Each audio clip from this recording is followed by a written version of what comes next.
పిల్లల పల్లకి తెలుగు నీతి కథలు. అనగనగా ఓ ఊరిలో రామయ్య అనే వ్యక్తి అతని భార్యతో కలిసి ఓ పూరి గుడిసెలో ఉండేవాడు.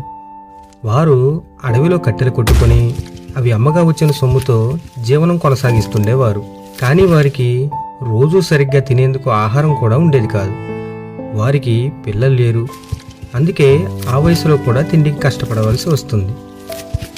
ఓ రోజు యథావిధిగా రామయ్య కట్టెలు కొట్టుకోవడానికి అడవికి వెళ్ళి కట్టెలు కొట్టుకుని వస్తుండగా బాగా అలసటగా అనిపించి ఓ మర్రి చెట్టు కింద సేద తీరాలి అనుకున్నాడు. చెట్టుకు ఆనుకుని నిద్రపోయాడు.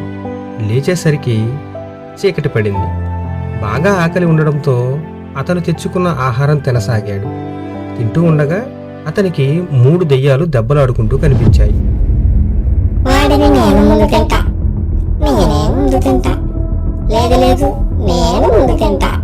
రామయ్య ఒక్కసారిగా ఉలిక్కిపడ్డాడు. అయ్యో బాబోయ్, మర్రి చెట్టు మీద దెయ్యాలుంటాయంటే నేను నమ్మలేదు, ఇప్పుడు నమ్మవలసి వస్తుంది అని వాటి నుండి ఎలా తప్పించుకోవాలా అని వణికిపోతూ ఆలోచిస్తూ ఉండగా అతనికి ఓ ఆలోచన వచ్చింది. ఈ రోజు నా చేతిలో ఒక్కదేమే బలైంది అనుకున్నాను. ఇప్పుడు ఇంకొన్ని దెయ్యాల సువాసన నా ముక్కును తాగుతుంది. ఆహా, ఏమి సువాసన ఇంత కమ్మగా ఉంది అంటూ గట్టిగా అరుస్తున్నాడు. ఒరేయ్, వీడేంట్రా దెయ్యాలు తింటా అంటున్నాడు? ఎంతమందిని భయపెట్టి తరిమేసి ఉంటాం, కానీ వీడు భయపడకపోగా ఇలా మనల్ని తింటా అంటున్నాడు. నిజంగా తింటాడేమోరా అని అంది మొదటి దెయ్యం. రేయ్, వాడికంత లేదులేరా అని అంది రెండో దెయ్యం. రేయ్, వాడి చేతిలో ఏదో ఉంది చూడరా అన్నది మూడో దెయ్యం. ఇవన్నీ వింటున్న రామయ్య ఇవి తింగరి దెయ్యాల్లా ఉన్నాయి, వీటిని తొందరగా బోల్తా కొట్టించి తప్పించుకోవచ్చు అనుకున్నాడు.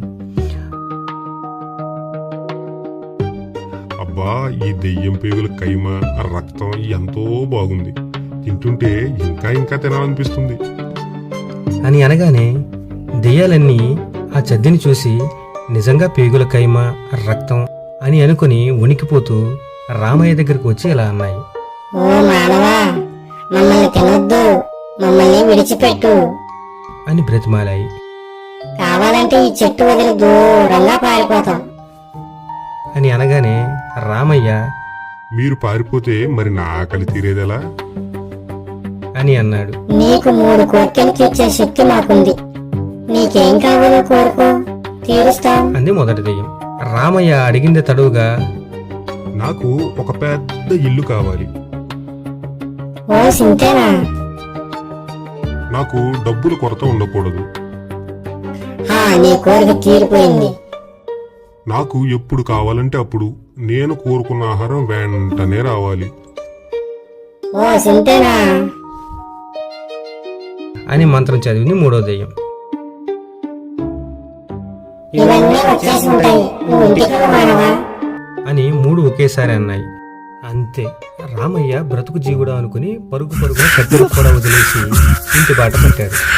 దూరంగా వచ్చాక రామయ్య పిచ్చి దెయ్యాలు నా మాటలు నమ్మేశాయి, కానీ నేను కోరిన కోరికలు తీరి ఉంటాయో లేదో అనుకుంటూ ఇంటికి వెళ్ళాడు.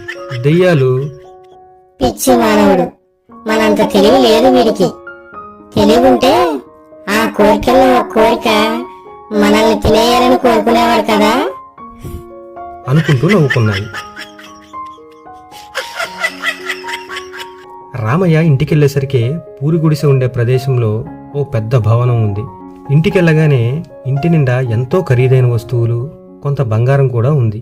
వాటితో పాటు ఓ పళ్ళెం ఉంది. రామయ్య జరిగిందంతా భార్యకు చెప్పాడు. ఎంతో సంతోషించింది. ఇద్దరూ పళ్ళెం ముందు కూర్చొని ఇష్టమైన ఆహారం కోరుకోగానే ఆ పదార్థాలన్నీ వచ్చేశాయి. ఇద్దరూ సరిగ్గా తిని ఎంతకాలం అయిందో తృప్తిగా తిన్నారు. వారి కష్టాలన్నీ తీరిపోయాయి. వాళ్ళు వచ్చిన ఆ ధనంతో ఎంతో సంతోషంగా బ్రతకడమే కాక పేదవారికి కూడా దాన ధర్మాలు చేస్తూ జీవించసాగారు.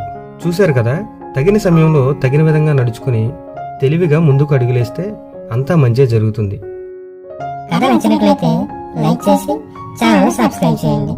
ఇలాంటి మరిన్ని మంచి కథలు మీకోసం వస్తూనే ఉంటాయి.